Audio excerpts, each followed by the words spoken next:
বিশ্বাসে মিলাই বস্তু তর্কে বহুদূর। অনেকে মনে মনে চিন্তা করে এতই সহজ। এই সুবহানাল্লাহর হাদিসে কি বলা হয়েছে জানেন? কোন ব্যক্তি যদি জাহান্নামী ফতোয়া পায়, জাহান্নামের রায় হয়ে গেছে, এমন সময় এই যে গাছগুলো আপনারা লাগালেন, এই গাছগুলো হাউমাউ করে কান্না শুরু করে দিবে। আল্লাহ বলবে, গাছ কান্দো কেন? গাছগুলো বলতেছে, আল্লাহ মালিকগুলো জাহান্নামে যাচ্ছে, আমরা কার আশায় জান্নাতে দাঁড়িয়ে থাকবো? আল্লাহ বলবেন, গাছ তোমরা কি চাও? গাছগুলো বলবে, মালিক যাবে যেখানে আমরাও যাব সেখানে। আল্লাহ বলবেন, গাছ তোমাদের মালিক জাহান্নামের আগুনে পুড়বে, তোমাদেরকে আমি আল্লাহ জাহান্নামের আগুনে পুড়াবো না। আল্লাহ বলতেছে, তোমাদেরকে জাহান্নামের আগুনে পুড়ানোর জন্য তো জান্নাত আমি লাগাইনি। গাছগুলো বলবে, এটাই যদি আপনার চাওয়া হয় তাহলে মালিকগুলো আমাদের দিকে ফিরে দিলেই তো লেটা শুকে যায়। আল্লাহ তখন বলবেন, এই জাহান্নামী বান্দা, শুধুমাত্র সুবহানাল্লাহ বলার ওসিলায় আর এই গাছের চাহিদার কারণে আমি আল্লাহ আবার তোদেরকে জান্নাত ঘোষণা করে দিলাম। আসলে আল্লাহ আমাকে জান্নাত দিবে, বুঝলেন? জান্নাত দিবে বলেই তো আমাকে মুসলমানের ঘরে আল্লাহ কবুল করেছেন। বিশ্বাস করা লাগবে, ওই রুহের জগৎ থেকে আমরা আল্লাহর নজরে পড়েছি। রুহের জগৎ নজরে পড়ি নাই। রুহের জগতে যদি নজরে না পড়তাম তাহলে আমাদেরকে আল্লাহ হিন্দুর ঘরে, বৌদ্ধর ঘরে, খ্রিস্টানদের ঘরে, ইহুদির ঘরে আল্লাহ পাঠাবার পারতেন। কিন্তু আল্লাহ ওই সকল ঘরে না পাঠায়া ভালোবেসে দয়া করে আমাদেরকে আল্লাহ মুসলমানের ঘরে কবুল করেছেন। এবং আল্লাহ ঘোষণা করেছেন, অমাইয়াবতাগি গায়রাল ইসলাম দীনান ফালাই ইউকবালা মিনহু।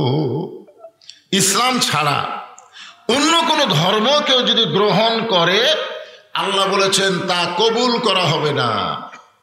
ইমাম মালিককে একজন প্রশ্ন করলো যে, হুজুর পৃথিবীর মধ্যে শ্রেষ্ঠ ধর্ম কোনটা? ইমাম মালিক উত্তরে বললেন, এরকম প্রশ্ন করা হলো কবিরা গুনাহ।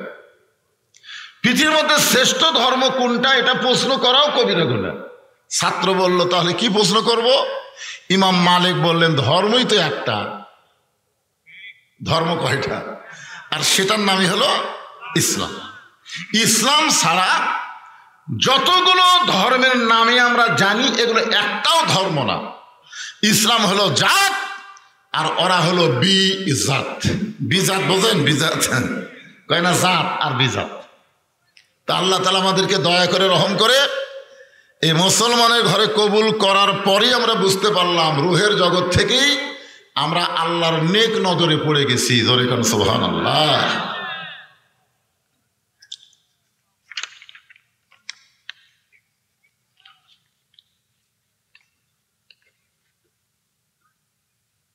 গ্রামের নাম করে দিচ্ছে রে, আচ্ছা, পালাহাট, শাহজাহানপুর, বগুড়া। নূর রহমান মসজিদ কমপ্লেক্স প্রাঙ্গণে। আলহামদুলিল্লাহ। আল্লাহ, এই গ্রামের একজন কৃতি সন্তান ডাক্তার জাহিদুর রহমান একটা মসজিদকে, এখন উদ্বোধন হয়নি, মসজিদের মধ্যে কিছু সময় বসেছিলাম। সেই মসজিদ শুধু মসজিদ না, সেখানে আরো কমপ্লেক্স হবে। আজকের এই তাফসিরুল কোরআন মাহফিল আল্লাহ তাআলা যিনাকে সম্মানিত সভাপতির আসনে কবুল করেছেন, জনাব মাওলানা মোহাম্মদ আনোয়ারুজ্জামান, খতিব, রানীরহাট বাইতুল আমান জামে মসজিদ, বগুড়া। আজকের এই মাহফিলের সম্মানিত সভাপতিকে অন্তরের অন্তঃস্থল থেকে আমি শুভেচ্ছা জ্ঞাপন করছি। শুভেচ্ছা জ্ঞাপন করছি আজকের এই মাহফিলের আহ্বায়ক আলহাজ এম জাহিদুর রহমান জাহিদ।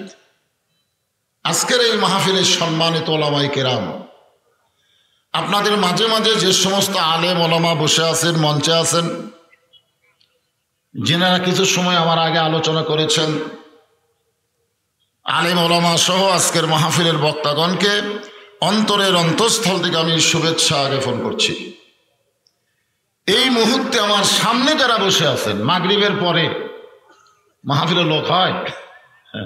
অনেকে বলে, হুজুর মাগরিবের পরে তো লোক হয় না, 10টার আগে লোক আসেই না।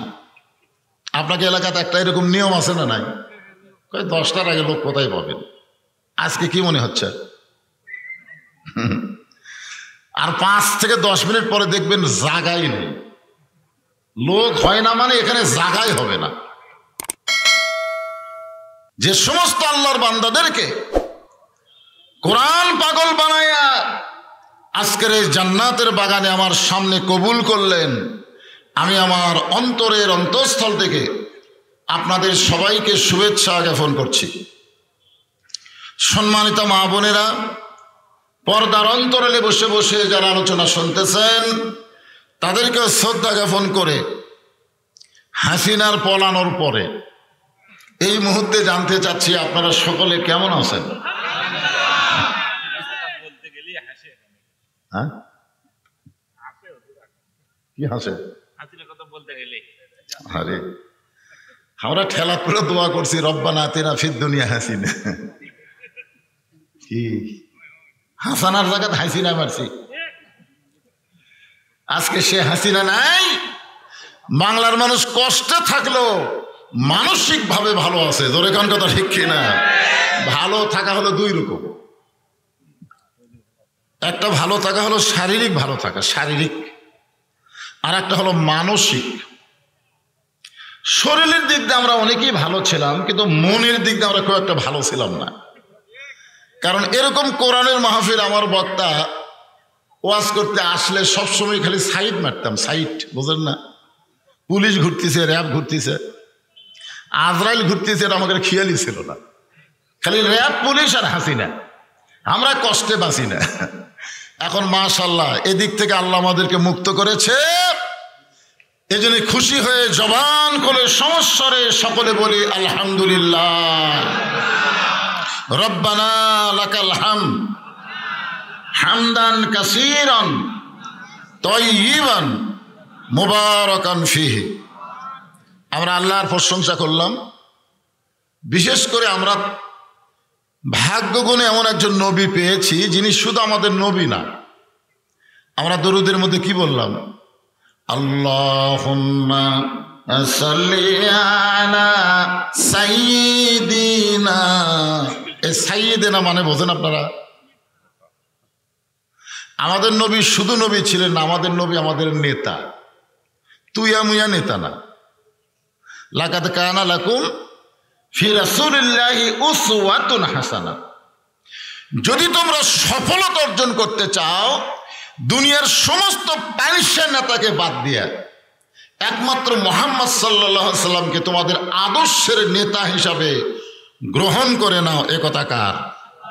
আমরা যদি সফলতা চাই সব নেতা বাদ দিয়ে বিশ্বনবীকে আমাদের নেতার আসনে গ্রহণ করতে চাই। রাজি আছেন সবাই?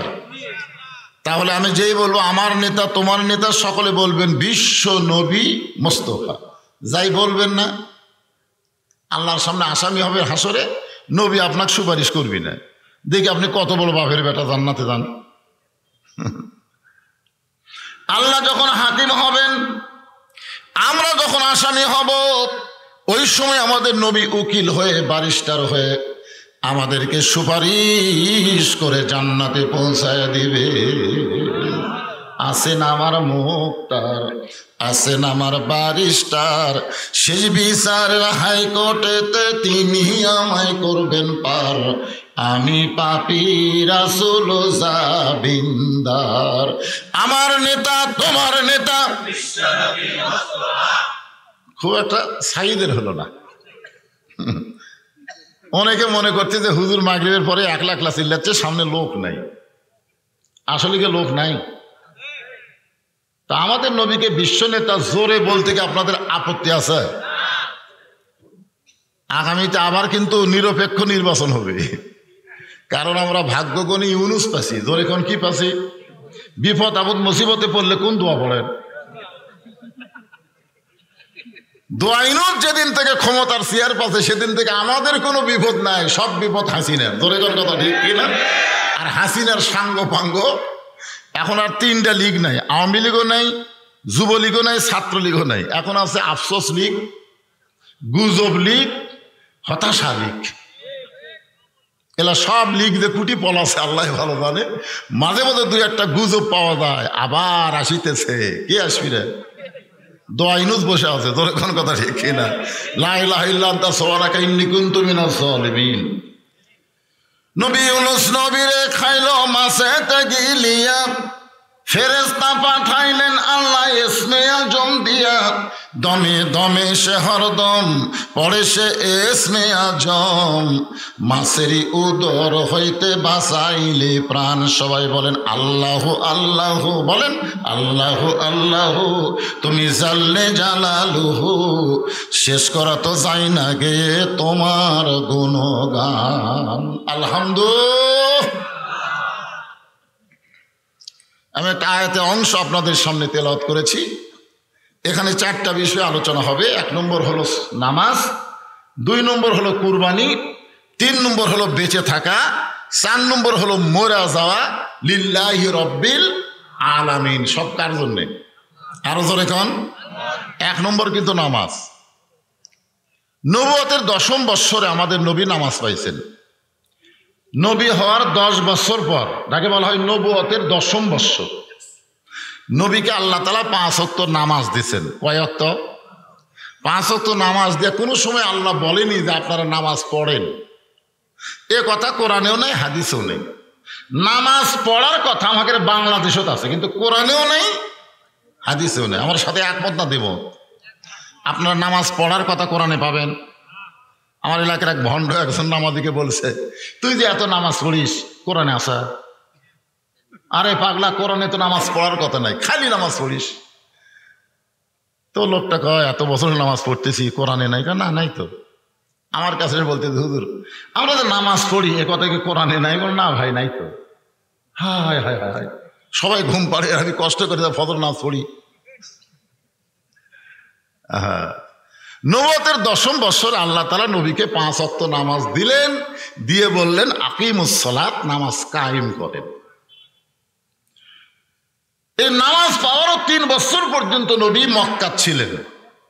নামাজ পাওয়ারও কয় বছর? 3 বছর পর্যন্ত নবী মক্কা ছিলেন, কিন্তু নামাজ কায়েম করতে পারলেন না। আল্লাহ চাই নামাজ কায়েম করো, আর নবী সাহাবীদের নিয়ে চুপি চুপি নামাজ পড়ে। এক সময় নবী বললেন, আল্লাহ আপনি বললেন নামাজ কায়েম করার কথা, তা আমরা তো নামাজ কায়েম করার পারতেছি না। এই না পারার পিছনে কারণ কি? আল্লাহ বললেন কারণ হলো আপনি হলেন ইমাম, আবু জেহেল হলো নেতা। যেই দেশে আবু জেহেলের মতন নেতা থাকবে আর আপনার মতো ইমাম থাকবে, সেই দেশে নামাজ মানুষ পড়তে পারবে কিন্তু কায়েম করতে পারবে না। কায়েম করতে গেলে আপনি নবীও হতে হবে, নেতাও হতে হবে। আবু জেহেলকে ডিলিট করে দেওয়া লাগবে। আবু জেহেলের অস্তিত্ব রাখা যাবে না। আজকে আমাদের বাংলাদেশে যদি নামাজকে কায়েম করতে চাই, তাহলে নবীদের পথে যারা আছে, আল্লাহর পথে যারা আছে, তাদেরকেই নেতার আসন দেওয়া লাগবে।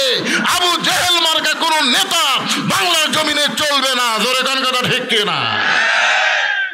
নামাজ তো পড়ার জন্য মসজিদ বানাচ্ছেন, ভালোই, কাম হবে না। হাদিসে আছে বিস্তারিত, হুজুরি কলব ব্যতীত করছিন কালেও নামাজ তোর হবে না। তবে কেন গাও জোয়ারি, মানুষকে দেখাও নামাজ পড়ি, ও তোমার সিদ্ধ বীজে সুফসল ফলে না। আজও কেন আল্লাহর নামাজ কায়েম করলা না? আল্লাহ কয় নামাজের জোরে ফায়েসাকা যাবে দূরে, পাক কোরআনে রয়েছে ঘোষণা। এখন আকাম কুকাম নামাজ রোজা একসাথে বান্ধিয়া বোঝা, আকাম কুকাম নামাজ রোজা একসাথে বান্ধিয়া বোঝা, জাহান্নামে দিয়াছ রওয়ানা। আজও কেন আল্লাহর নামাজ কায়েম করলা না? এই নৌকার মাঝি হিসাবে একটা দরবেশ বাবা ধরা পড়ছে। দরবেশ বাবা দেখছেন, আগে হিয়া দাড়ি ছিল, শালা ৩৬,০০০ কোটি টাকা মারিছে। মারার পরে পলাবার যায় ধরা পড়ছে, দাড়ি নাই, দাড়ি কামাছে, মাথা কলব দিছে। ওই কিন্তু 1 নম্বর নামাজি, কিন্তু কায়েমের মধ্যে নাই, পড়ার মধ্যে আছে। এখানে আল্লাহ তাআলা যে 4টা বিষয় আমাদেরকে আজকে শিক্ষা দিচ্ছেন, তার 1 নম্বর হলো নামাজ। 1 নম্বর কি? নামাজ। আল্লাহ বলেন, হাবিব আপনি যখন নবী এবং নেতা হবেন তখন আপনি নামাজ কায়েম করতে পারবেন। কিন্তু আপনি নবী থাকবেন, আবু জেহেল নেতা থাকবে, তাহলে নামাজ পড়া যাবে কিন্তু কায়েম হবে না। আমাদের বাংলাদেশ হওয়ার পর থেকে 54 বছর হলো। কয় বছর? কথা কয় না। এমনকি হাসিনা 560টা মডেল মসজিদ পর্যন্ত বানালো, জোরে কোন কথা ঠিক কিনা? কিন্তু যা তাই 2-4 জন যারা নামাজ পড়ে, আপনাকে আতাল বাজারে যা দেখবেন এত বাকি খাওয়া খাসে, টাকা চালিয়ে গরম দেখায়, কেন মরে গেছে নাকি রে। আর দেখবেন কতগুলো বেনামাজি, ওর বাকি নেই, নামাজেরই বাকি। এই জন্য অনেকে বলে ভাই ওই নামাজ পড়াও যা, আমি না পড়াও তাই। কারণ কি? কারণ আল্লাহ বলতেছেন ইন্না সালাতা তানহা আনিল ফাহশাই ওয়াল মুনকার, একমাত্র নামাজই পারে মানুষকে যাবতীয় খারাপি থেকে, ফাহিশা থেকে হেফাজত করতে। জোরে করে সুবহানাল্লাহ। আপনারা বলেন তো আল্লাহর এই কথার দাম আছে না নাই? তো তাহলে আমাকে নামাজ নাই, যেগুলো করতেছে এগুলো কি? এখন হয়তো আপনি বলবেন হুজুর যারা নামাজ পড়ে না তাদের বিরুদ্ধে না বলে আপনি যারা পড়ে তাদের বিরুদ্ধে আপনি বলতেছেন। আরে পাগলা, একটা ছাত্র পড়তেছে কিন্তু পড়ার পরে যদি ফেল করে, জনগণ কিন্তু যাই পড়ে না তার কোনোদিনও সমালোচনা করবি না, যাই পড়ে ফেল করছে এর সমালোচনা হবে। জনগণ ঠিক কিনা? কি বললি রে, সবসময় পড়লি কিন্তু ফেল করলি। মানে আমরা বর্তমানে যে নামাজ পড়তেছি এটা হলো ফেল করার নামাজ। জনগণ কি করার নামাজ? তা আমরা কি ফেলের মধ্যে থাকবো না পাস করব? পাস যদি করতে চাই তাহলে আল্লাযীনা ইম্মাক্কান্নাহুম ফিল আরদ, মুসলমানের মধ্যে কাউকে যখন ক্ষমতা দেওয়া হবে, ক্ষমতার চেয়ার পাওয়ার পরে তার 1 নম্বর দায়িত্ব হলো আকামুস সালাত, নামাজ কায়েম করা। দাদা যদি জীবিত থাকে দাদাও নামাজ পড়বে, ছেলেও নামাজ পড়বে এবং নাতিও নামাজ পড়বে। এক কাতারবদ্ধ হয়ে নামাজ আদায় করবে, তখন নামাজ কায়েম হয়ে যাবে। 6 বছর থেকে নামাজের তালিম দেওয়া লাগবে, আর 10 বছর থেকে জোর করে মসজিদে নিয়ে যাওয়া লাগবে। এখন ঠিক কিনা? আপনি বলেন, এখন আপনি একজন বাবা হয়ে আপনার ছেলে 22 বছর বয়স, ওই যে ফজরের সময় কম্বলের মধ্যে দেখা যায় না, আপনি খেয়াল করে দেখছেন? ফজর আজান শোনার পরে আপনি একটু জানলাতে দেখবেন তোর খবর কি। ওই কিন্তু আগে 3.5 হাঁটি ছিল, কিন্তু যে আজান শুরু হচ্ছে আস্তে আস্তে কম্বল মাথার উপর দিছে, পাও বার হচ্ছে, পাও টানে বুকের মধ্যে ঢুকেছে। আপনি বাইরে থেকে মনে করবেন চাউলের বস্তা ঢেকে তুলছে, কে রে, আগাও নেই মাথাও নেই, গেল কোথায়?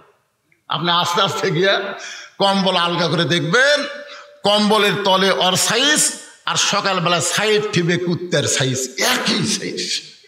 এখন আপনি বলেন আপনার বেটা কুত্তার সাইজে ঘুম পাড়তেছে আর আপনি সামনে কাতারে গিয়া নামাজ পড়তেছেন, কি হবে? কথা কোন হবে? তাহলে আপনি বাবা হয়েও পারতেছেন না। এইটা পারবে ইসলামী সরকার যখন কোরআন মোতাবেক বাংলাদেশ চলবে। জোরে কোন কথা ঠিক কিনা? নামাজ পড়বো না তোর বাপ পড়বি, তোর বাপও পড়বি নামাজ। এটা বর্তমানের বাংলাদেশ দিয়ে হবে না, এটাকে সাইজ করা লাগবে, দেশকে সাইজ করা লাগবে, মানুষের তৈরি আইনকে কবর দেওয়া লাগবে, ডক্টর কামালের সংবিধানকে লাঠি দিয়ে দরিয়ার মধ্যে ফেলে দেওয়া লাগবে, আর আল্লাহর কোরআনকে সংসদে নিয়ে যাওয়া লাগবে। জোরে কোন কথা ঠিক কি না? আল কোরআনের আলো ঘরে ঘরে জ্বালো, এই স্লোগান বাদ দেওয়া লাগবে।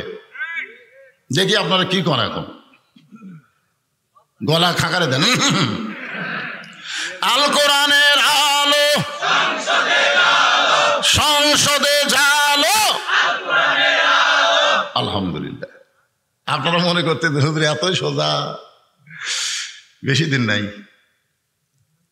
আজকে মিশরের খবর জানেন?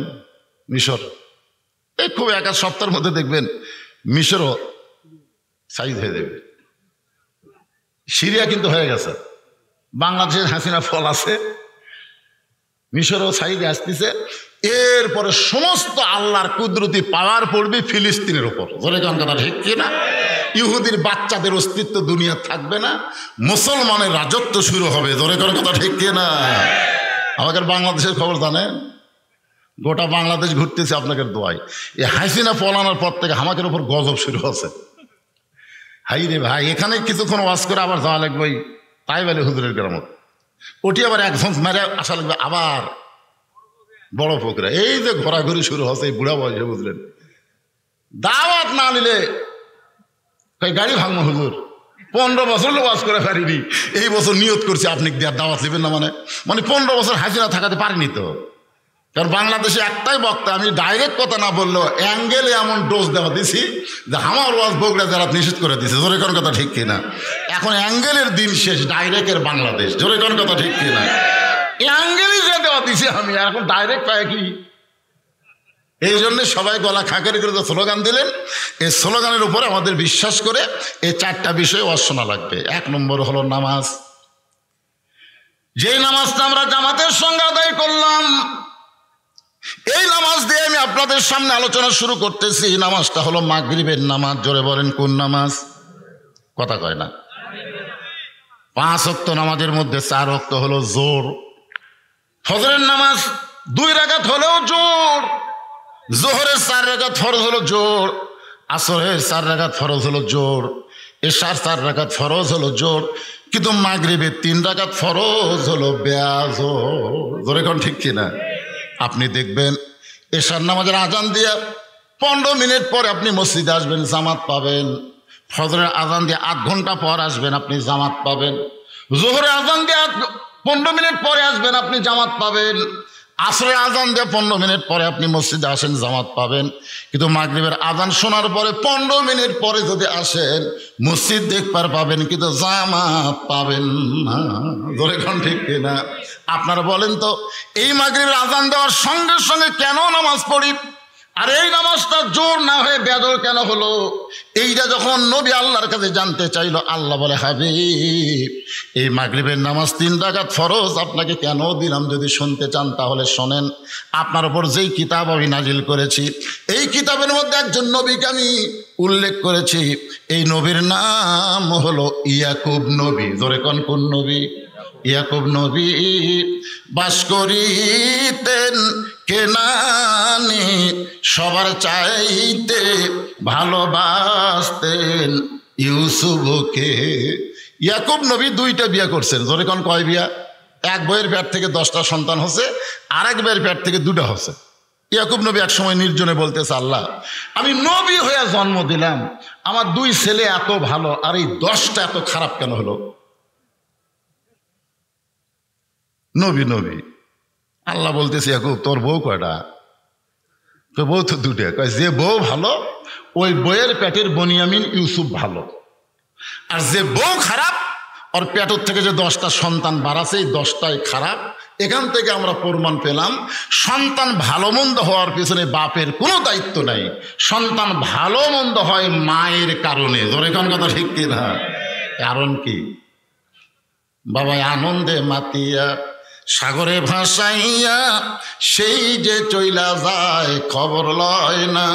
মাজন ধরিয়া উদরে কতই কষ্ট করে, 10 মাস পরে পায় প্রসবের বেদনা। এমন দরদি ভবে কেউ হবে না আমার মা, মা গো। এখন এই গজল গাইলে কতগুলো মেয়ে মানুষ হাসে। তো হাসো কেন? বলে, হাসার কারণ হলো, ধরিয়া উদরে কতই কষ্ট করে, 10 মাস পরে পাই প্রসবের বেদনা। এখন এই দিন আর চলবি না, এখন সিজার করে বাচ্চা নিব। জোরে কোন কথা ঠিক কিনা? আপনার বলেন তো, সিজার করে যেগুলো বাচ্চা হচ্ছে এগুলো মানুষ হচ্ছে? আপনার বলেন, একটা মেয়ে মানুষের যে পেট কাটতেছে, এই পেট কি মেয়ে ডাক্তার কাটে না মরদ ডাক্তার কাটে? এই কথা কন না কেন? কথা কন না কেন? আপনার বইয়ের পেট কাটলো, পেট কাটে দেখে বাচ্চার ঘুমই ভাঙেনি। মানে 2 দিন পরে ওই নর্মালি জন্ম হবে, কিন্তু মা অধৈর্য হওয়ার কারণে সিজার করা লাগবে। ডাক্তারও টাকার দরকার, ভাই পানি শুকে গেছে, বেঁকা হয়ে আছে, আর কি করবেন? আপনি ডাক্তারের কাছে না গেলে তো ডাক্তার এই কথা বলার সাহসই পায় না। গেছেন যে, এখন ডাক্তারকে আল্লাহ আকবার, আমার কাছে আসছ, আমার টাকার দরকার। আল্ট্রাসাউন্ড করে কয়, ভাই সবই ভালো ভাই, কিন্তু একটু বেঁকা হয়ে আছে। সবই ভালো, পানি শুকে গেছে, পেট কেটে দেখে ওর ঘুমই ভাঙেনি। এখন ঘুম না ভাঙলে কি করবে? পেটের মধ্যে বার করে এরকম একটা ঘুরেন দেয়, এই ঘুরান দেওয়ার কারণে মাথাতে একটা ঝাঁকি খায়, বাচ্চা এই করে কান্দা ওঠে। ওই যে মাথার ঝাঁকি খেলো, এই মোবাইল ছাড়ার ভাত খায় না, মোবাইল ছাড়ার কান্না থামে না। জোরে জোরে কথা ঠিক কি না? আপনারা বলেন তো, যেই বেটা মোবাইল ছাড়া ভাত খায় না, মোবাইল ছাড়া কান্না থামে না, ই বড় হলে কি হবে? এই মালটা কি হবে চিন্তা করেন তো। এই জন্যে সন্তান যদি ভালো নিবার চান, ভালো মায়ের দরকার। একটা মা যদি ভালো হয়, তার সন্তান আল্লাহর ওলি পর্যন্ত হয়ে যায়। জোরে কোন কথা ঠিক কি না? ইয়াকুব নবীর 10 জন সন্তান রক্তমাখা জামা নিয়ে ইয়াকুব নবীর সামনে হাজির হয়ে বলতেছে, বাবা আমরা বহু চেষ্টা করলাম, ইউসুফকে বাঘের হাত থেকে আমরা বাঁচাতে পারলাম না। ইউসুফকে না বাঁচালে কি হবে? তার জামা আমরা রক্ষা করছি, ইউসুফের জামা রক্ষা করছি। এই দেখেন ইউসুফের রক্ত জামার মধ্যে। ইয়াকুব নবীর জামা হাতের মধ্যে নিয়ে দেখে যে বাঘ যদি আমার ইউসুফকে ধরতো তাহলে জামা ছিঁড়া ফানাফাট হয়ে যেত। তো জামার কোনো জায়গা ছিঁড়ে নিয়ে খেলে রক্ত ভরা। উনি বুঝবার পারলেন এটা ষড়যন্ত্র। আল্লামা সাইদি হুজুরকে জেলের মধ্যে ঢুকেছে, এটা হাসিনার ষড়যন্ত্র। তোরে কোন কথা ঠিক কিনা? এটা কিন্তু আমরা বুঝবার পারছি, কিন্তু আমরা খালি ওয়াজের সময় আছি, জেলের মধ্যে গেলে আমরা নাই। আমরা মামুনুল হককে সামনে দিয়ে বলি, মামুনুল হক এগিয়ে চলো, আমরা আসি, তোমার কথা কয় না। মামুনুল হক এগিয়ে চলো, আমরা আছি তোমার সাথে। মামুনুল হক জেলখানায়, একজনেরও মিছিল নাই। জোরে কোন কথা ঠিক কিনা? আপনার কি বুঝবার পারেননি আল্লামা সাইদি হুজুরকে যে ষড়যন্ত্র করে জেলের মধ্যে রাখছিল, এটা কি আপনারা জানেন না? কতক্ষণ জানেন কি জানেন না? এরপর ওনাকে জেল থেকে বের করে হাসপাতালে নিয়ে যে হত্যা করলো, এটা কি আপনারা জানেন না? এটাও জানেন, কিন্তু আমরা মুখ বন্ধ, মুখ খুললেই বিপদ। ইয়াকুব নবী বুঝবার পারলো এ 10 ছেলে তার ইউসুফকে নিয়ে ষড়যন্ত্র করতেছে, কিন্তু মুখ খোলা যাবে না। 10টা ছেলের সামনে কিছুই না বলে তিনি জামা নিয়ে অন্দর মহলে গেলেন। অন্দর মহলে গিয়ে আসল জাগাত বিচার দিলেন। আসল জাগাত বাংলাদেশের মুসলমানেরা কিন্তু হাইকোর্ট জজ কোর্টে বিচার দিছে, কিন্তু বিচার দিয়ে দেখতেছে হাইকোর্ট জজ কোর্ট হাসিনা কিনা লিখছে। তোর কোন কথা ঠিক না? হাসিনা কিনা লিখছে, হাসিনার কথা মতো কোর্ট চলে। এখন কি করবেন? খারাপ মানুষগুলো জামিন পায়, ভালো মানুষ পায় না। তখন সবাই দেখলো না, আর এলা ভেদাল জায়গার বিচার দিয়ে কাম হবি না, আসল জায়গার দেওয়া লাগবে। আসল জায়গা কোনটা? জোরে খন কোনটা? আয় রে, আমার বাপের দেশ, আমার দেশ। এই পলানার মাত্র 3 দিন আগে এই ভাষণ দিয়েছে, আমার বাপের দেশ, আমার দেশ। এখন 5 তলা বিল্ডিংয়ে উঠে 1.5 লাখ টাকার খাট, 12,000 টাকার কম্বল গায়ে দিয়ে বলতেছে, আমার বাড়ি, আমার ঘর, আমার নামাইকে। এই কথা বলে 9টার সময় বেটা ঘুমাইছে। 2 কান্দে ফেরেশতা বলতেছে, আল্লাহ, ঘুমের আগে মানুষ দোয়া পড়ে, আল্লাহুম্মা বিইসমিকা আমুতু আহইয়া। এই দোয়া না পড়ে কি কয়ে ঘুমালো? ই দেখো হামাক নামাইকে, দেখ নামানোর কেউ নাই। তখন শয়তান বলতেছে, এর সাথে ভারত আছে, এক নাম হবে কে? আল্লাহ কয় ভারত আছে। 3টার সময় একটা ভূমিকম্প। তোর এখন কি কম্প? রাত 3টার সময় কালে বিল্ডিং 2 বার কাঁপে উঠছে। ওই এত ফোর্সে নামছে, কম্বলের মধ্যে লঙ্গি খোলা আছে, এটাও পর্যন্ত পড়ার সময় পায়নি। একে ন্যাংটা হয়ে নামছে। তোর এখন কি হয়ে নামছে? ফেরেশতাকে আল্লাহ নামাইলা। তাই বলে এইভাবে ন্যাংটা করে নামালা। আল্লাহ কয়, হাসিনা রে, 24 সালে যদি নিরপেক্ষ ভোট দিতি, তোকে এইভাবে ন্যাংটা হয়ে পলান লাগতো না। জোরে কোন কথা ঠিক কিনা? ড্যামি নির্বাচন দিয়া বাংলার মানুষ ভোট দেয়নি, বিনা ভোটে 15 বছর তুই যে রাজত্বারি করলি, এরপরে আবার তুই বাংলার মানুষকে ধোকা দিবার চাস, আর আল্লাহ তোকে ছাড়বো না, ন্যাংটা করে নামাই দিব। জোরে কোন কথা ঠিক কিনা? এমন নামাইলো সবগুলো এমপি মন্ত্রী পর্যন্ত পলায়া গেল। আমরা এত দূর কল্পনা করিনি। আমরা মনে করছি নামবি, কিন্তু এইরকম ন্যাংটা হয়ে একটু লুঙ্গি টুঙ্গি সব থেকে ন্যাংটা হয়ে নামতে পারে। এখন আমার সঙ্গে সকলে পড়েন, তুইজ্জু মান তাশা, পড়েন, তুইজ্জু মান তাশা ওয়া তুযিল্লু মান তাশা বিয়াদিকাল খায়র ইন্নাকা আলা কুল্লি শাইইন কাদির। সম্মান দেওয়ার মালিক কে? অপমান করার মালিক কে? ভালো মন্দর মালিক কে? সমস্ত ক্ষমতার মালিককে। মাশাআল্লাহ, এগুলা কি আমার বাপ দাদার কথা না আল্লাহর কোরআনের কথা? আপনারা কি কোরআনের সাথে একমত না দ্বিমত? কারা কারা একমত দুই হাত তুলে আল্লাহকে দেখান। লিল্লাহি তাকবীর, হাত নামান। ভাই আপনারা কিন্তু একমত, একমত না? একটা মত রাখেন, আপনি বাইরে যা করেন করেন, এই সামিয়ানের মধ্যে ঢুকে একমত। আপনি আওয়ামী লীগ করেন, বিএনপি করেন, জাতীয় পার্টি করেন, জামাত করেন, মসজিদের মধ্যে ঢুকলে কয় কাতার? যদি আওয়ামী লীগ চারাইগুলো সামনে যায়, আপনি জামাত কি করবেন? অর্ধল ক্ষমতা তো তিনি সামনেই থাক, তাই করবেন, টাইনে নিয়ে আসবেন পেরে। তোর চোখ নেই? বিএনপি যদি 4 আঙ্গুল পিছনে থাকে, আপনার পিছনে থাকবেন, খেলা দেয় তুই, তোর চোখ নেই? তখন বলে ভাই, কি ভাই রে, বেড়াটা করিস কর, ভিতরে ঢুকছিস আর কোনো দল চলবি না, আল্লাহর আইনে এক কাতার হওয়া লাগবে। জোরে কোন কথা ঠিক কি না? তুমি 14 দল না 20 দল করো, বেরিয়ে করো, আল্লাহর কোরআনের প্যান্ডেলে ঢুকে আর কোনো দলাদলি চলবে না। আল্লাহর সাথে আমাদের এক মত পোষণ করা লাগবে। জোরে কোন ঠিক কি না? যদি দ্বিমত করেন, যদি করেন তাহলে কি হবে? আল্লাহ বলতেছেন, অমিনান নাসি মান ইয়াকুলু আমান্না বিল্লাহি ওয়া বিল ইয়াউমিল আখিরি ওয়া মা হুম বিমুমিনিন। যদি কেউ দ্বিমত পোষণ করে, ওই যত আল্লাহ বিশ্বাস করুক, আখিরাতকে বিশ্বাস করুক, আল্লাহ বলেছেন ও ব্যক্তি মুমিন না, ও হচ্ছে মুনাফিক। আমরা কি মুনাফিক হব? এই জন্য আমরা কয় মত? একমত। সকলে বিশ্বাস করবেন সমস্ত ক্ষমতার মালিককে। ভারতের কোনো ক্ষমতা, জোরে কন, এ কয়দিন আগে একজন হুমকি দিছে যে বাংলাদেশের 3 দিকে ভারত, একদিকে সাগর, যদি আমরা বাংলাদেশের ধরি 15 মিনিট লাগবে না, 15 মিনিটে থেকে বাংলাদেশ দখল করবে।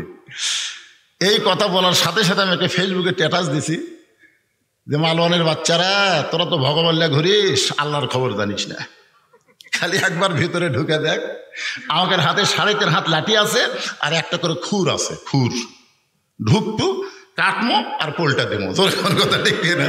কি কাটমো কি পোলটা দেবো বুঝতে পারতেছেন না?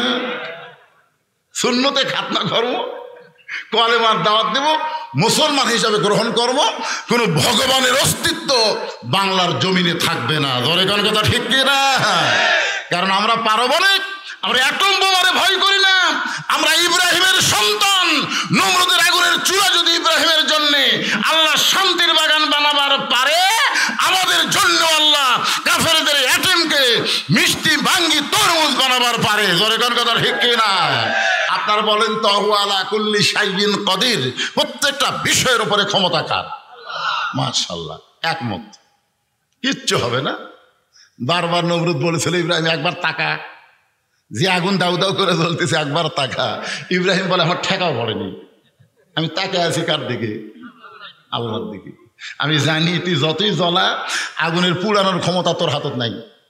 তুই জ্বলাবার পারবো কিন্তু পোড়াবার পারবো না, পোড়ানোর ক্ষমতা কার হাতত? তা আমি কোন দিকে তাকে থাকবো? ফেরাউন কয়, মুসা কোন দিকে যাবি? যে হারে সাগর খালি ঢেউ মারতেছে, আমরা 3 দিকে লাঠি নিয়ে দাঁড়া আছি, তোর তো যাওয়ার জায়গা নাই। মুসা খেলে আল্লাহর দিকে তাকা থাকে, আল্লাহ জায়গা নাই কি? কোন জায়গা আছে না নাই? সাগর আল্লাহ রাস্তা বানায় দেয়। আজকে ভারত আমাদেরকে হুমকি দিচ্ছে, বঙ্গোপসাগরের ভয় দেখাস, আমরা মুসার গ্রুপ রে, আমরা মুসার গ্রুপ। আল্লাহ 12 লাইন রাস্তা বানায় দিবি, আমরা পার হবো, তোরাই সুবলান খাবো। তোর কোন কথা ঠিক না? একটু মনোযোগ দিয়ে শুনবেন। এই মাগরিবের 3 রাকাত ফরজ নামাজ নিয়ে আপনাদের সামনে আলোচনা করতেছি। ইয়াকুব নবী নির্জনে গিয়ে আল্লাহর সঙ্গে কালেকশন করে বলতেছে, আল্লাহ আমার ইউসুফ যেখানেই থাক না কেন, তুমি আল্লাহ তাকে হেফাজত করো। এখন আপনারা বলেন, বাবা যদি সন্তানের জন্য দোয়া করে, এই দোয়া কি আল্লাহ কবুল করে? করে? বাবা সন্তানের জন্য দোয়া করতেছে, আর অনেক অনেক পাটা বাবা বাদ দিয়ে বাবার দরবারে যায়। এখানে কোন বাবার কথা বলা হচ্ছে? বাবার দরবার না বাবা? আল্লাহ কোরআনে বললেন ওয়াকাদা রাব্বুকা আল্লা তা'বুদু ইল্লা ইয়্যাহু ওয়া বিল ওয়ালিদাইনি ইহসানান। রে দুনিয়ার সন্তানেরা শোনো, আল্লাহর ইবাদত করার পরে তোমাদের 2 নম্বর দায়িত্ব হলো বাপ মার প্রতি ইহসান করা, দয়া করা, ভক্তি করা। কোনো বাপ মা যদি সন্তানের জন্য দোয়া করে 3 লক্ষ ভ্রষ্ট হতে পারে, কিন্তু বাবার দোয়া সন্তানের জন্য কোনোদিন লক্ষ ভ্রষ্ট হয় না। কোন সুবহানাল্লাহ। আল্লাহ দোয়া কবুল করেছে। বণিকেরা ব্যবসা করতে যায়, তৃষ্ণা লাগছে, কূপের মধ্যে পানি পান করবার গিয়ে দেখে চাঁদের বদলে একটা ছোট্ট বাচ্চাকে রশি দিয়ে কে যেন বেঁধে কুয়ার মধ্যে ফাইলা দিছে।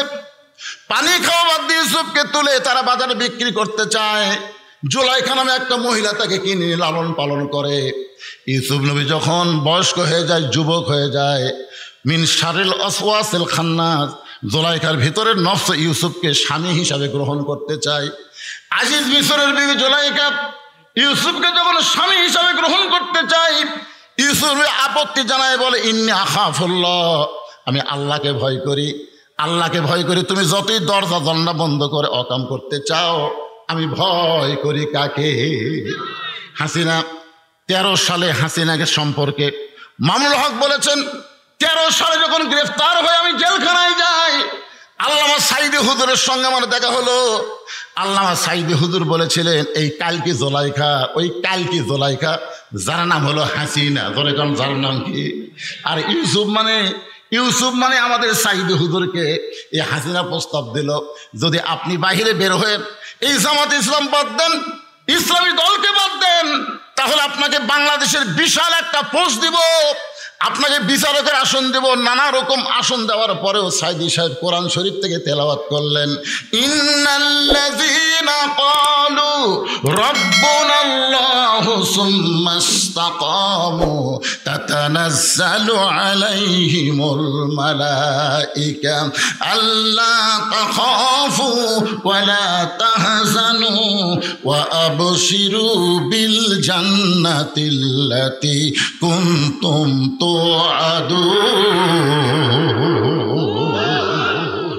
দুনিয়ার কোন পোস্টের দরকার আছে?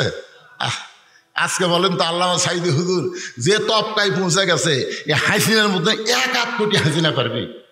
কথা কর না ভাই, হক কথা বলতে সমস্যা আছে? প্রস্তাব দেওয়া হলো ইউসুফকে, নানা ধরনের প্রস্তাব, কিন্তু গ্রহণ করেনি। একটা কথা বলেছি, না খাফুল্লাহ, আমি আল্লাহকে ভয় করি। জুলাইখা দেখতেছে সোজা আঙ্গুলে দল ঘি উঠলো না, আঙ্গুল বেঁকা করা লাগবে। পালাবা কেমনে? দরজার তালা চাবি আমার হাতে। ইউসুফ বলতেছে, তোমার হাতে যতই চাবি থাক, ক্ষমতার মালিককে। দরজার দিকে যায়, চাবিগুলো খুলে যায়, তালাগুলো খুলে যায়। শেষ দরজায় ইউসুফ নবী যখন, জুলাইখা পাগলি হয়ে গেছে, এত কিছু করার পরে যখন পারতেছি না, তখন পাগলি। মেয়ে মানুষ খুব রাগ হলে খুব পাগলি হয়, যেরকম হাসিনা বর্তমানে পাগলি হয়ে গেছে। আপনারা জানেন, এই যে 5ই আগস্টে যে আমাদের বাংলাদেশ আবার স্বাধীন হচ্ছে, 4ই আগস্টের খবর জানেন না? হাসিনা কিন্তু ভারতকে বলেছিল আগস্টের 4 তারিখে যে তোমরা বাংলাদেশ দখল করো, ঢাকা অ্যাটাক করো, আমি দেশ চাই না, আমি তোমাকে অধীনে মুখ্যমন্ত্রী হিসাবে থাকতে চাই, আর বাংলাদেশ বিনিময়ে তোমাকে দিবার চাই, তাও আমার ক্ষমতা দরকার। বাংলাদেশ কিন্তু হাসিনা কোনো সময় চাইনি। আরে সব খবর আস্তে আস্তে প্রকাশ পাচ্ছে। হাসিনা যে কি মাল, কি মনে করতেছেন? এর পিছন দিকে এমন হিংসা জুলাইখা খপ করে ধরছে, ইউসুফ তুই পালাবি কেমনি দেখি। আচ্ছা, যার কলিজাত আল্লাহর ভয়, তার কলিজার জামার চিন্তা হয়। ইউসুফ যখন এরপরেও পালায় গেল, জুলাইখার ভয়ে পালায়নি, একটা ষড়যন্ত্র থেকে বাঁচার জন্য যখন পালায় গেছে, সঙ্গে সঙ্গে জুলাইখা রাজ দরবারে গিয়া চুল এলো মেলো করে পাগলির মতন চিৎকার করে বলতেছে, যাকে সন্তান হিসাবে লালন পালন করলাম, যাকে আদর সোহাগ দিলাম, সেই ইউসুফ আজকে সুযোগ পাইয়া আমার ইজ্জত নষ্ট করবার চাইছিল। আমি বহু চেষ্টা করে ইজ্জত বাঁচাইছি। ইউসুফ নাফরমান, ইউসুফের বিচার আমি আদালতে কামনা করি। সমস্ত বিচারক বললেন, জুলাইখা এমন করে আপনি কাঁদবেন না, অবশ্যই ইউসুফের বিচার হবে। জুলাইখা মুচকি হাসি নিয়ে ঘরের মধ্যে ঢুকলো। আজিজ মিশর বলে, জুলাইখা ছোট্টবেলা থেকে ইউসুফকে লালন পালন করতেছি, ইউসুফের চরিত্র কোনোদিন এমন খারাপ হতে পারে না। বাংলার সব মানুষ জানে আল্লামা সাঈদী হুজুর কোনোদিন ধর্ষণ করতে পারে না, কোনোদিন মানুষ খুন করতে পারে না, কোনোদিন যুদ্ধ অপরাধী হতে পারে না। জোরে কোন কথা ঠিক কি না? ছোট্টবেলা থেকে ইউসুফকে দেখতেছি, জুলাইখার স্বামী আজিজ মিশর বলতেছে, ইউসুফ তোমার সঙ্গে ধর্ষণের অ্যাটেন্ড করবে, এটা আমার বিশ্বাস হয় না, বরং তুমি মিথ্যা বলেছ রাজ দরবারে। জুলাইখা মুচকি মুচকি হাসের বলে, মরার স্বামী তুমি জানো না আমি হলাম হাসিনা আর তুমি হলা ওয়াজেদ মিয়া। ওয়াজেদ মিয়া চেনেন? শেখ হাসিনার স্বামীর নাম কি? কথা কয় না, সব প্রকাশ হয়ে গেছে। জাফরুল ইসলামের কাছে যায় কান্তিছে ওয়াজেদ মিয়া, হাসিনার স্বামী ডক্টর ওয়াজেদ মিয়া। কান্তি স্যার বলতেছে, ভাই আমাকে একটা চাকরি দেন ভাই। জাফরুল ইসলাম কয়, কি রে, আপনার বউ হলো প্রধানমন্ত্রী আর আপনি আমার কাছে চাকরি চান? 1 ঘন্টা ডক্টর ওয়াজেদ কান্দিছে, 1 ঘন্টা। এমন কান্না আল্লাহ বাংলার জমিনে কোনো ঘরে হাসিনার মতন বউ যেন আল্লাহ না দেয়। কারণ যেই ঘরে হাসিনা, এই ঘর হলো জাহান্নাম। যেই হাসিনা নিজের স্বামীকে কষ্ট দিয়ে কান্দাইছে, সে বাংলার মানুষকে শান্তি দিবে এইটা কখনো বিশ্বাস করা যায় না। হাসিনা হলো ভারতের প্রোডাক্ট। জোরে বলেন কথা ঠিক কিনা? হাসিনা ভারতের প্রোডাক্ট। এই জন্য আল্লামা সাঈদী হুজুর বলেছিল, 12 কোটি মানুষ যখন গাছের গোড়ার ঝাঁটি মারবে তখন দিল্লির মামু বাড়িয়ে পড়বে। জোরে কোন কথা ঠিক কিনা? আপনি বলেন তো কোন জায়গায় গেছে? আল্লাহ আমাকে বাঁচাছে ভাই, এই জন্য বলেন আলহামদুলিল্লাহ। এত বড় বিপদ থেকে আল্লাহ আমাদেরকে রক্ষা করেছেন। পরদিন ইউসুফ নবীকে রাজদরবারে হাজির করা হচ্ছে। সমস্ত হাজার হাজার মানুষের সামনে ইউসুফের বিচার হবে। চোখের পানি ইউসুফ কান্দার বলে, আল্লাহ আমি কোনো অপরাধ করি নাই, আজকে আমার বিচার করা হবে। আল্লাহ চোখের পানি থেকে বলে, ইউসুফ এমন করে কান্দিস না, নাসরুম মিনাল্লাহি ওয়া ফাতহুন কারীব ওয়া বাশশিরিল মুমিনিন। আল্লাহু আকবার। চারিদিকে মানুষ হাজার হাজার দাঁড়িয়ে আছে। ইউসুফ নবীকে দাঁড় করানো হয়েছে। বিচারপতি বলতে, ইউসুফ যে তোমাকে সন্তানের মতন লালন পালন করলো আর তুমি মায়ের মতন জুলাইখাকে ধর্ষণ করবার চাইলা, এত বড় নাফরমান তুমি কেমনি করলা? চোখের পানি ইউসুফ যখন কোনো কথা বলতে পারতেছে না, এমন সময় 2.5 মাসের একটা বাচ্চা মায়ের স্তনের দুগ্ধ পান করতে করতে ওই মুখটা দুধ থেকে সরাই নিয়ে চিৎকার করে বলতেছে, রে বিচারকেরা, শুধু অভিযোগ শুনে বিচার করলে হবে না। জুলাইখা ইউসুফের বিরুদ্ধে অভিযোগ করেছে, শুধু অভিযোগ শুনে বিচার করলে হবে না, বিচার করতে গেলে তদন্ত করে বিচার করা লাগবে।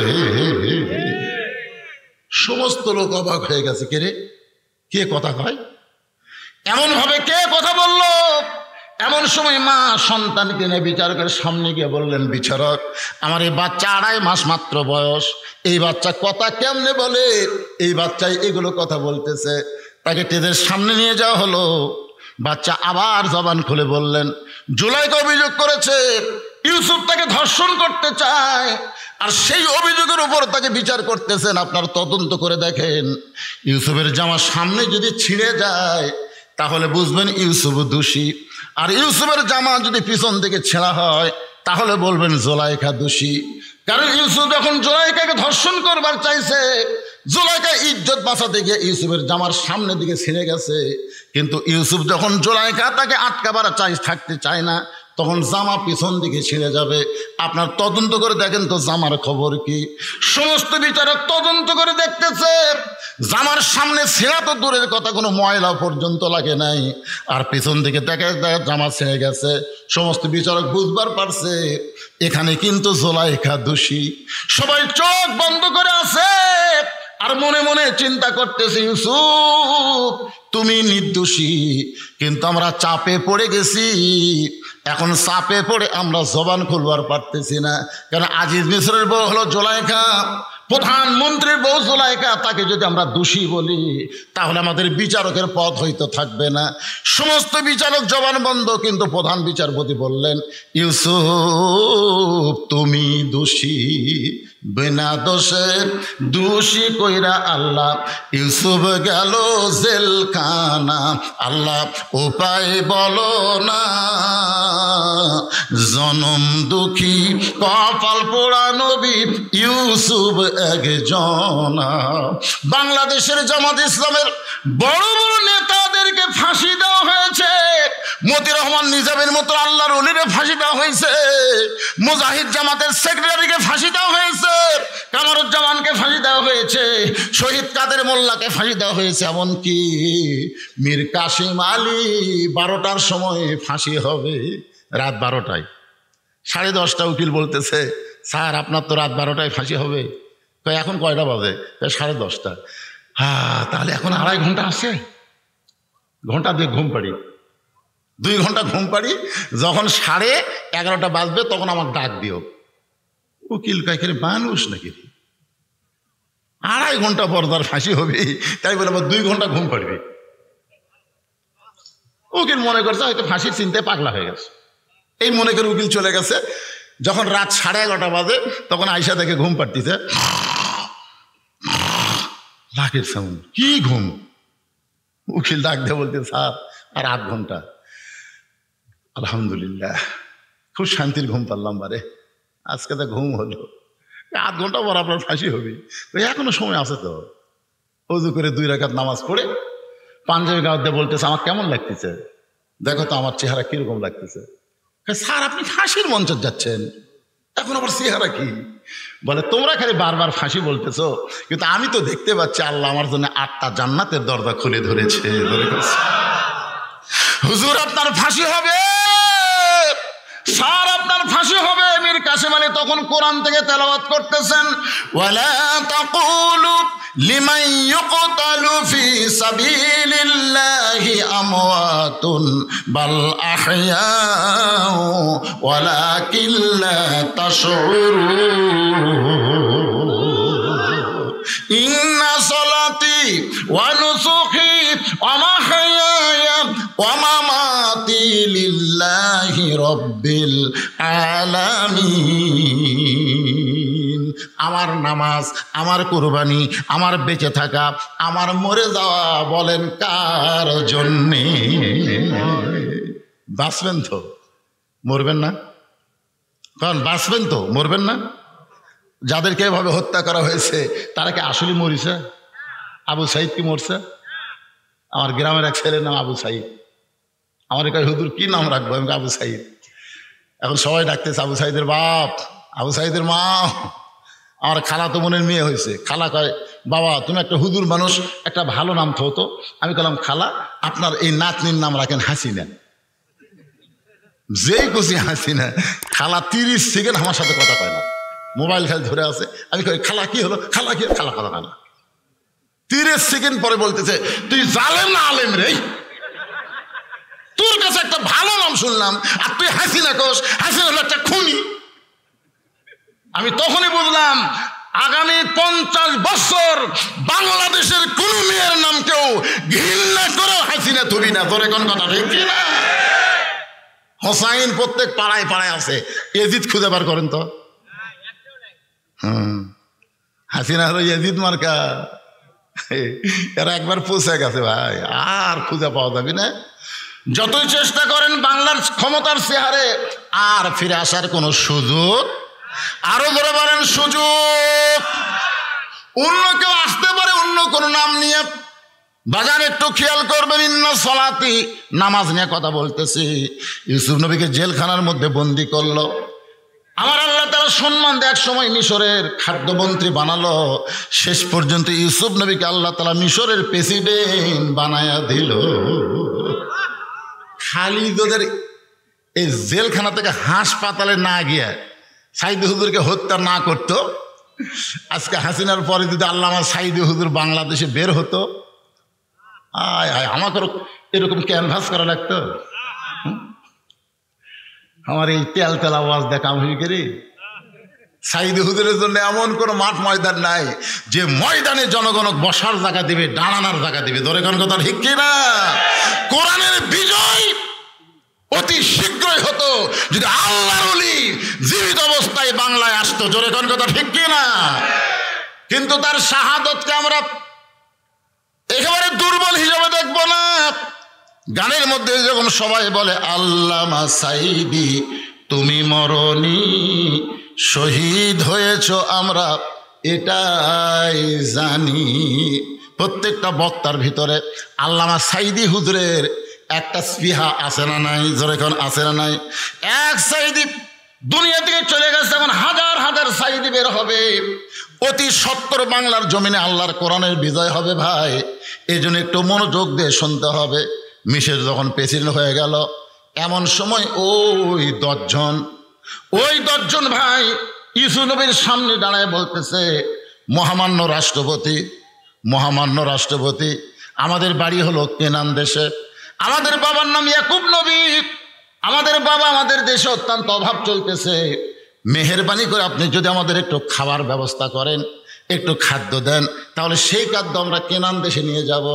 ইউসুফ চিন্তায় পড়ে গেলেন যে এই 10 জনই তো আমাকে হাত পা বান্ধা কুয়ার মধ্যে ফেলে দিছে, এই 10 জনই তো আমার হাত পা বান্ধা কুয়ার মধ্যে ফেলে দিছে।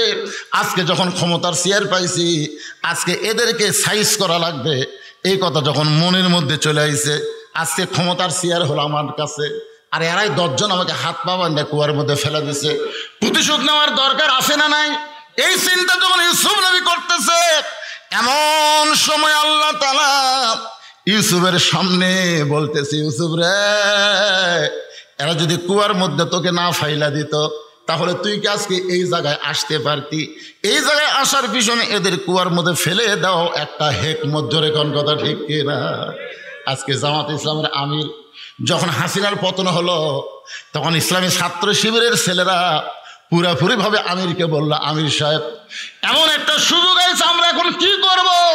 আমাদের বাড়ির পাশে যারা, আমার বাড়ির পাশে যারা একটা চোর পুলিশ যখন আইছে আমাকে ধরার জন্যে, চোর আমার 5 ফিটের সবচেয়ে বড় চোর, পুলিশ বলতেছে বজরুশিদের বাড়ি কোনটা? তখন বলতে চলেন স্যার আপনাকে দেখায়, শালা একটা চোর নিয়ে এসে আমার বাড়ি পুলিশ তুলে দিল। এখন আপনি কন আমার ক্ষমতা ফিরে আসেনি, কথা কন না কেন? এখন থানার পুলিশ মাঝে মধ্যেই কয়, হুজুর আপনার কি 2-1 জন এরকম আসে?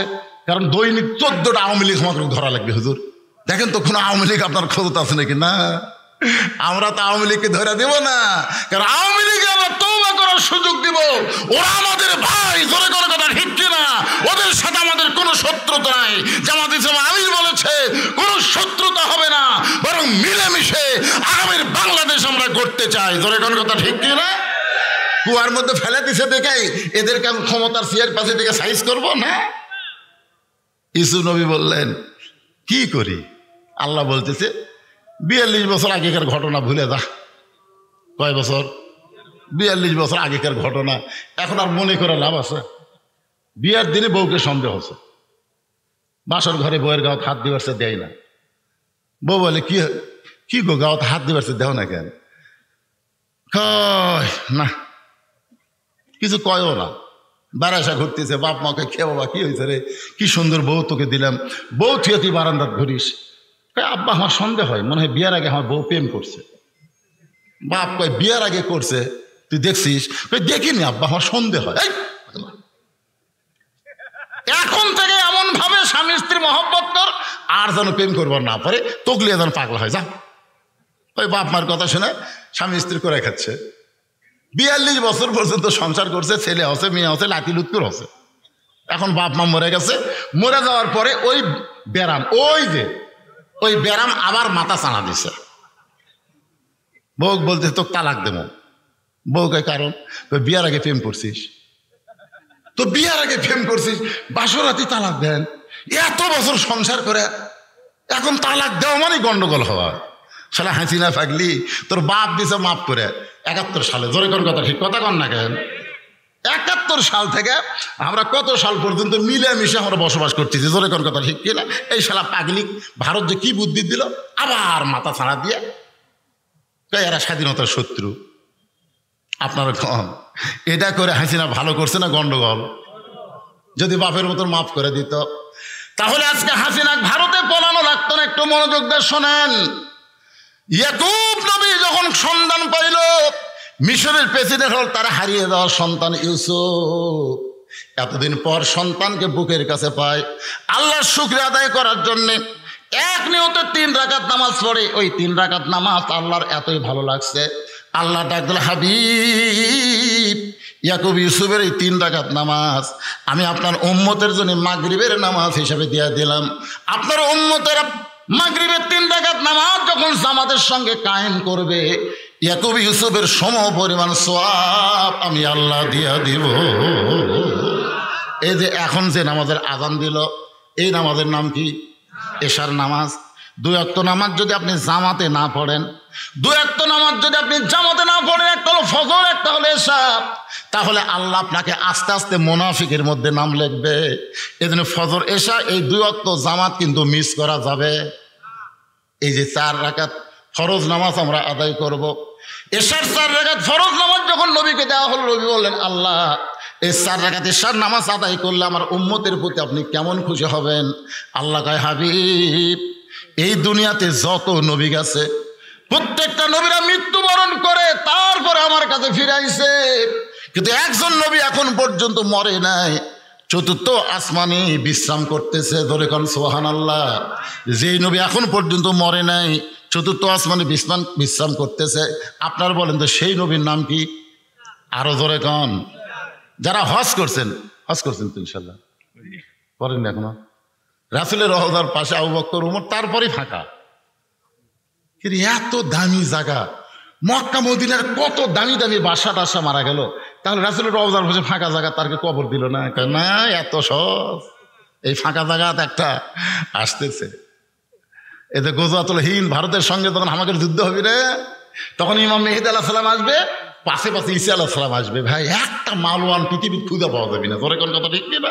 রাসূল বলেছে এই যুদ্ধের পরে মেয়ে মানুষের দেখুন উকুন বাসে, উকুন মাথার উকুন বাসে না, এরকম প্রত্যেকটা মুসলমান খালি উকুনের মতন খুঁজবি, হিন্দু কুটি, বৌদ্ধ কুটি, খ্রিস্টান কুটি, একটাকে পাওয়া যাবে না।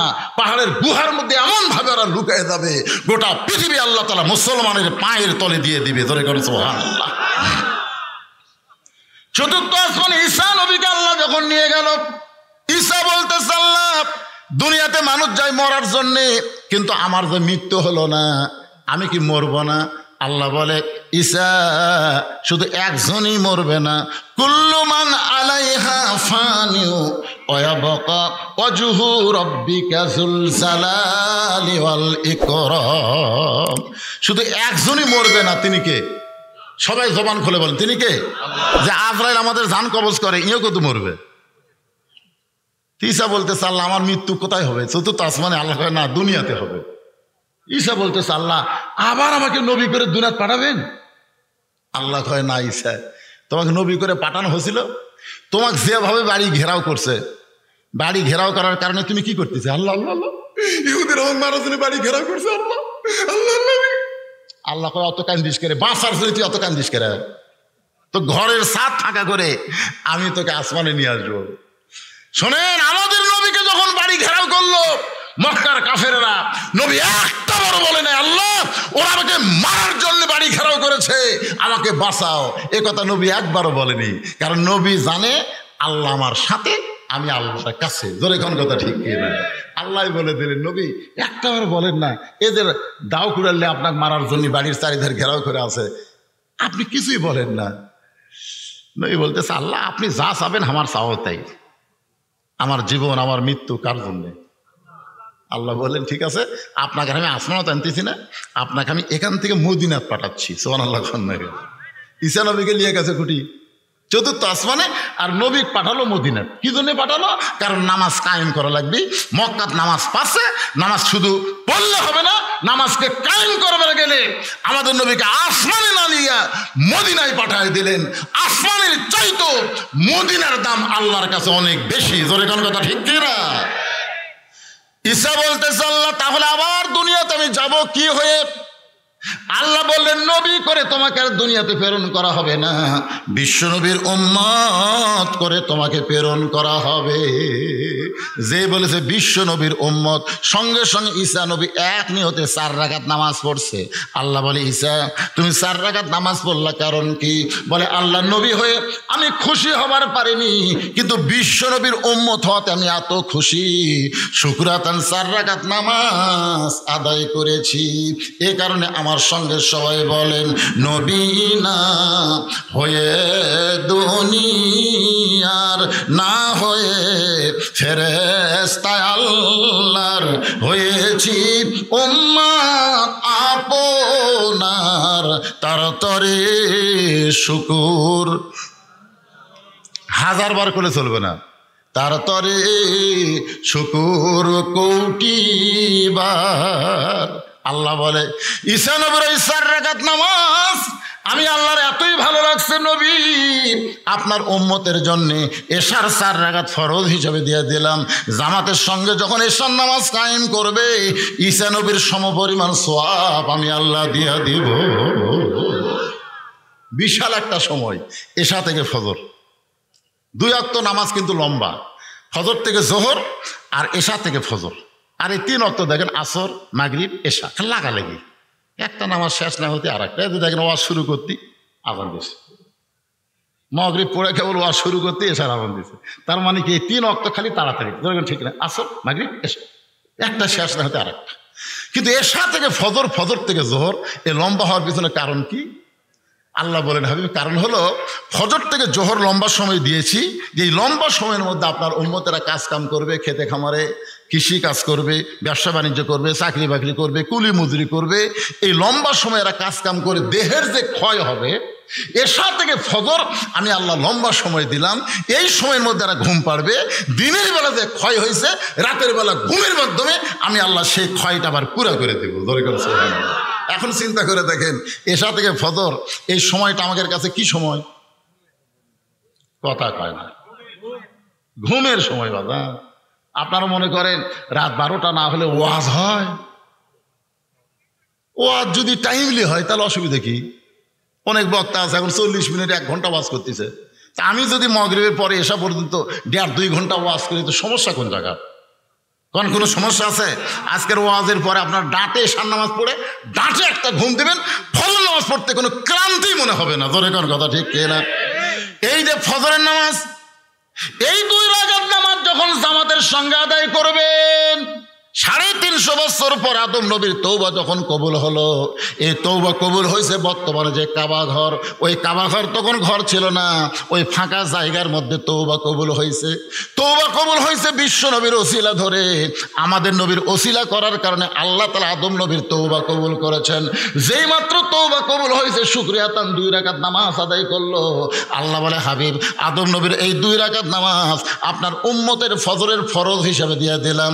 আপনার উম্মতেরা ফজরের ফরজ নামাজ যখন জামাতের সঙ্গে আদায় করবে আদম নবীর সমপরিমাণ সওয়াব আমি আল্লাহ দিয়া দিব।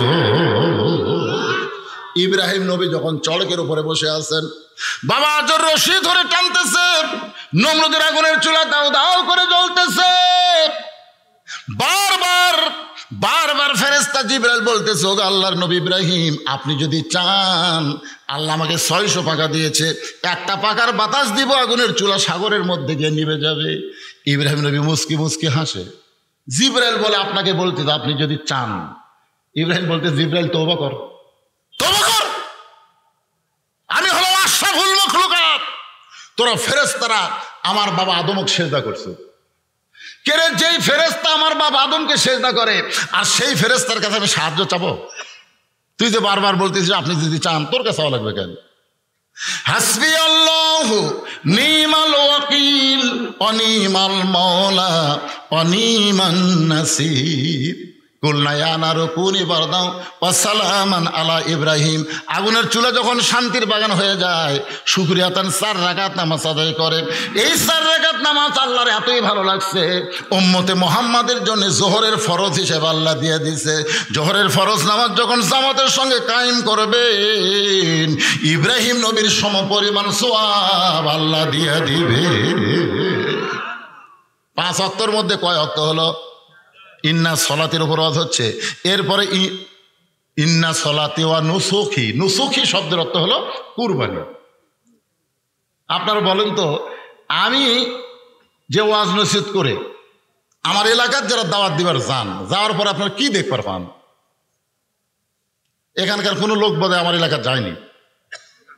যদি আপনার যান, যাই দেখবেন বিশাল এরিয়া নিয়ে আমি মসজিদ, মাদ্রাসা, এতিমখানা নির্মাণ করছি। আমার ডাক্তার ভাই মাঝে মধ্যে যায়। তা আমি ইচ্ছা করলে বগুড়া শহরে তো একটা বিশাল বাড়ি করতে পারতাম। এই বুড়া বয়সে ওয়াজ এত না করে নিচতলা থাকবো, ওপরে 5 তলা ভাড়া দেবো, বসে বসে খামো, ঠিক কিনা বলেন? কিন্তু আমি 17 বছর পর্যন্ত আপনাদেরকে আমার জীবন কুরবানি দিছি। 17 বছর, এটার নাম হলো কুরবানি। উপরে 100 টাকা দেয়, ভিতরে খালি 20 টাকা মোটা করে আমার হাতত দিছে। গুনে দেখো হবে না হুজুর? প্রথম বাড়ির যে গুনা দিকে 250, গুনা দিকে 300, গুনা দিকে 400, গুনা দিকে 500, এই করে আমার 17 বছর আপনারা কুরবানি করে নিলেন। কুরবানি বোঝেন? 2007 সালে এই বীরগ্রামের স্ট্যান্ডে তখন আমার সাহাবী অ্যাক্সিডেন্ট করে মারা গেল, আমিও মরার পথে। চিন্তা করলাম আজকে যদি আমি মরে যেতাম, তখন তো ফেসবুক ইউটিউব ছিল না, বুঝছেন, আমার নামও কেউ জানতো না। তো মরে গেলেও যেন আমি কুরবানি করতে পারি, আর এই কুরবানি যেন কিয়ামত পর্যন্ত থাকে। সেই কুরবানি হলো মসজিদ, মাদ্রাসা, এতিমখানা। জোরে কোন সুবহানাল্লাহ। কুরবানি খালি গরু জব করে না ভাইজান। কুরবানি মানে আল্লাহকে খুশি করার জন্য ত্যাগ করা। এই যে আমার জাহিদুর ভাই এখানে কুরবানি করতেছে, জাহিদুর রহমান কুরবানি, এই যে মসজিদ করতেছেন এককভাবে। উনি বললেন না হুজুর, এককভাবে কোনো কাজ করে কোনো রহমত নাই, বরকত নাই। আপনি একটু জনগণকে বলবেন, তারা যদি কুরবানি করে, তা আপনাদের কাছে যদি ব্যাগ রুমাল দেওয়া হয়, আপনারা কিছু আল্লাহ রাস্তায় কুরবানি করবেন? কুরবানি মানে কি? এই যে কিছু পকেট থেকে বার করে দিলেন, মন বলতেছে দেশ না দেশ না, মন থাবা দিয়ে যখন বার করে দিবেন, এরই নাম হলো কুরবানি। ধরে কারণ সুবহানাল্লাহ। শয়তানকে একেবারে থাবা দিয়ে নিচে নামাই দিয়ে পকেট থেকে বার করবেন। পকেটে দেখবেন 4টা লোট আছে, একটা হলো 500, একটা হলো 200, একটা হলো 100, একটা হলো 50। এখন মন বলবে দিবি যখন 50 দে, দিবি যখন 50 দে, তখন কুরবানি হলো এই 50 দেবো, 100 দেবো, 50 দেবো, 500 দেবো, এরই নাম হলো কুরবানি।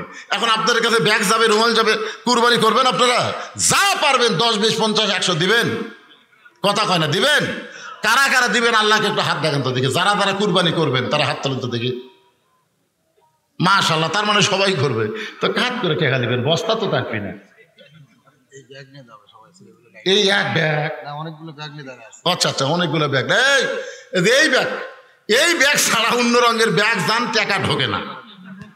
কারণ বহু হিরোইন করে গাঁজাখোর আছে, বুঝলেন? তালত তুলে যাবি, পরে ওকে খুঁজেই পাওয়া যাবে না। আমার মা বোনদের কাছে কে টাকা আদায় করবে? মা বোনেরা। ও মাশাআল্লাহ, ওখানে লোক সেট করা আছে।